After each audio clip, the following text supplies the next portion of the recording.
Ağa Xamani, rehber, niye bu merduma zulmeliysen, niye halkın hakkının üstü öldürürsen, öldürme, töre ver, harç ver, bahalığın kabağın tut, zalim olma, sen ki zalim oldun, niye merdumun nenelerin ağlar koysan, besizleri bu, aralık besizlerin boşlayıpsan merdumu kırdırırsan, ne insafına, salırsan zindana, ehliyalı kalır az be, nedir rehbersen, nedir rehmeledir, nedir merduma zulmeliysen, doğuların nenesi ağlamır, İsrail'den bed oldu, İsrail bir tane atırdı gene bir üç ölürdü, sen öyle bir yeşere kırdırırsan, namert, bir adam namert olar, neçe boyun kırdırırsan merdumun ehliyalı, ya insaf öyle de bir utan da, ehliyalın kaşa kefin çekir,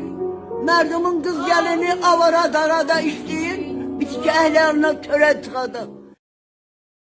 Memleketimi çok istəyirəm, mən rəhbərimi çok istəyirəm, mən rəhbər olmasa memleket olmaz.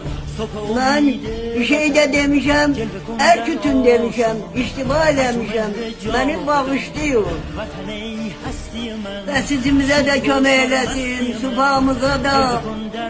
Allah onlardan razı olsun, Allah'ımızdan razı olsun, Allah'ımızdan yeli olsun. Ben qəsdinən danışmamışım.